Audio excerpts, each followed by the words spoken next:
You know, Solomon said a lot of what you've said. He said everything was a chasing after the wind. He said, I had pleasure, I had a harem, I wrote proverbs, I wrote poetry, I wrote songs, and everything was meaningless. But he made this comment, under the sun, which meant outside of God. Is it the answer or the pursuit of the answer that brings meaning? And what does that mean for the purpose of life? And has Christianity borrowed some of its doctrine from pagan ideas? Find out today on Just Thinking as we hear the final installment of a Q&A session with author and apologist Ravi Zacharias.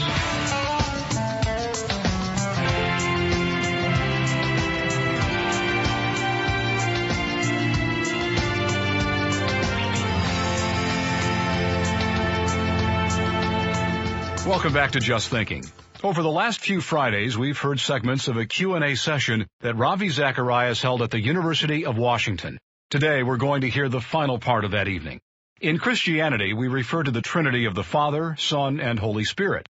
But there are other religions that also reference three personalities. Is it the same concept? We'll find out. But our first questioner deals with the question of absolutes and ultimate meaning. I have an extremely analytical mind that is very stubborn to accepting absolutes. And I think that's probably true for a lot of people, especially us who are agnostic. My fear is that by the time I do find that absolute that fits me, that it'll be too late, or that it might not happen at all.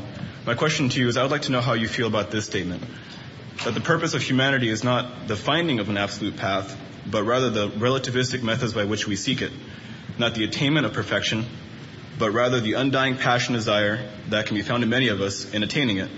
And I'd also like to know how the Christian faith relates to that. It's really a statement that Albert Camus would have made, just like that, a passionate commitment to unbelief, what Camus said as the existentialist. It's a statement that Jean-Paul Sartre would have said, that the ultimate pursuit in life is really not the attainment of an absolute, but the relativistic methodology which we apply in search of it at the end of the road. So it's a very existential statement. How would a Christian relate to it?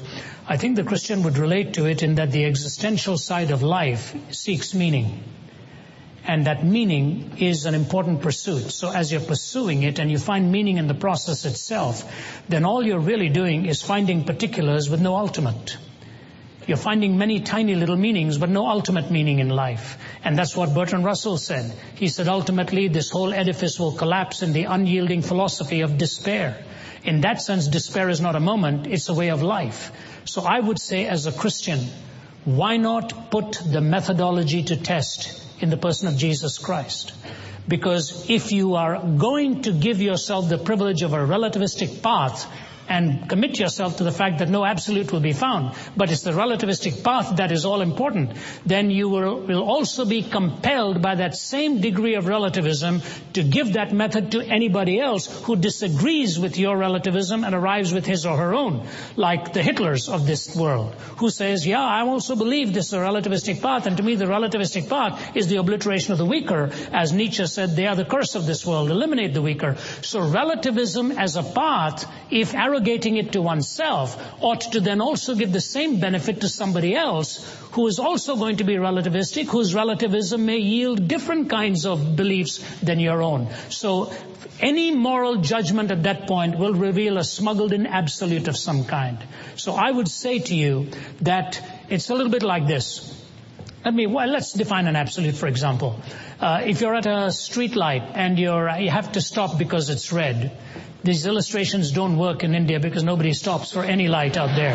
But if it's out here, you stop because the light is red, and then all of a sudden you see the car next to you moving. You're not sure if you're moving or that car is moving. What's the first thing you do when you know you're not supposed to be moving? You go for the brake. But if after you put your foot on the brake, you're still not sure whether you're moving or the other car is moving, what do? You look at something that's stationary, that is immovable, at a building. What would happen if the building started to move too? That's what relativism is. Everything's moving. So you don't know where you are. You don't know whether you're stopping. You don't know whether the next person is moving. It's the old story of a man who worked at a factory in the Leicester. He used to stop outside a clockmaker's store and synchronize his watch with the clock. And one day the clockmaker said, I perceive every day you stop and synchronize your watch with your clock. What kind of work do you do? He said, I'm the timekeeper in the factory. I have to ring the bell at 4 o'clock every afternoon. I'm embarrassed to tell him my watch doesn't work very well, so I synchronize it with your clock. And the clockmaker says, I've got something to tell you. My clock doesn't work very well either. I synchronize it with the bell that I hear from the factory at 4 o'clock every afternoon. That's what relativism ends up doing. So my suggestion to you is find the immovable. And don't, Solomon said a lot of what you've said.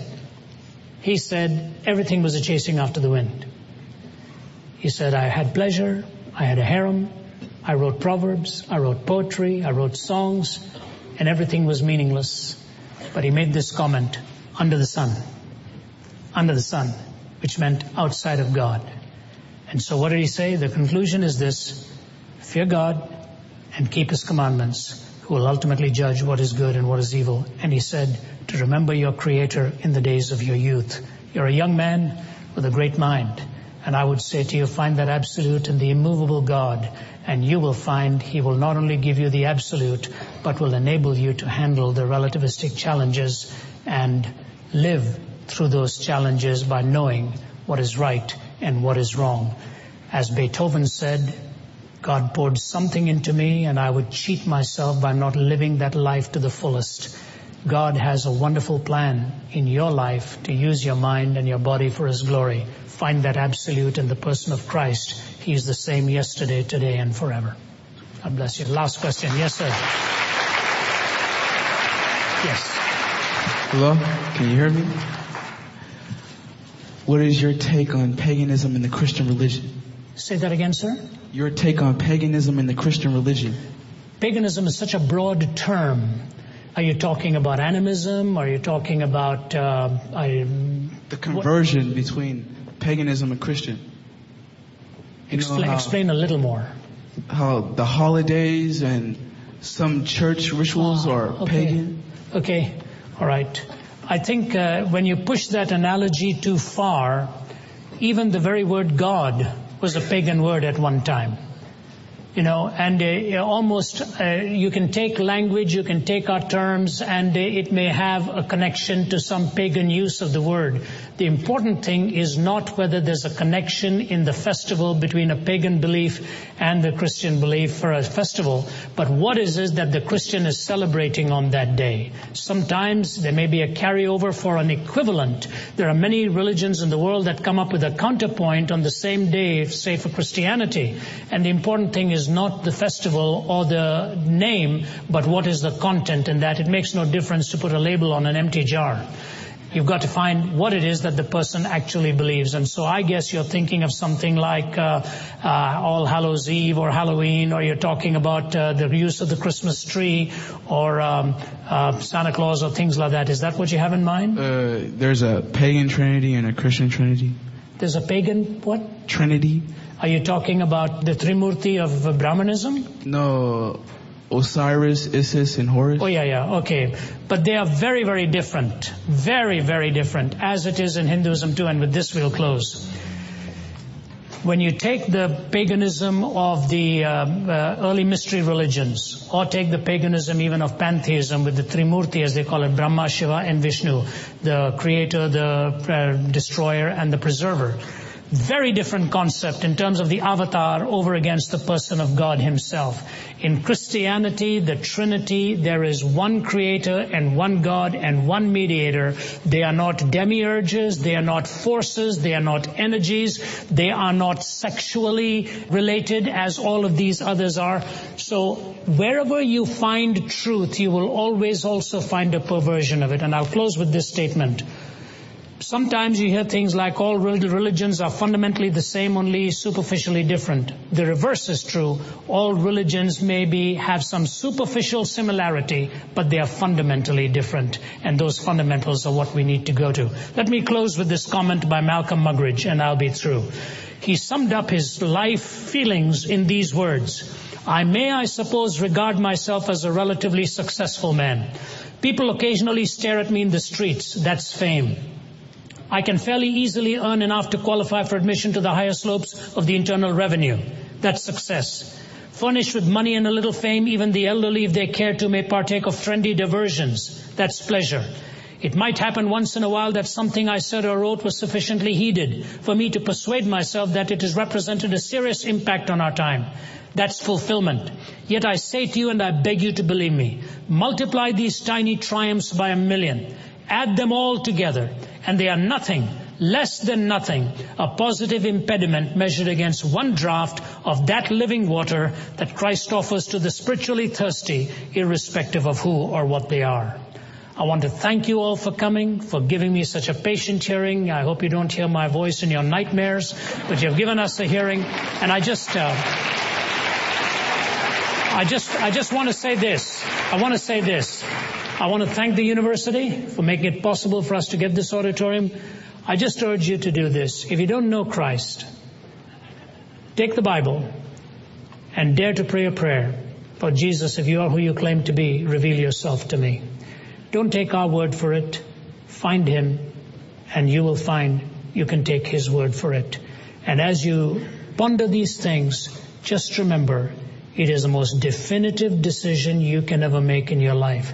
When Jesus said, I'm the way, the truth, and the life, no one comes unto the Father but by me, he was making a most rational statement because truth is exclusive.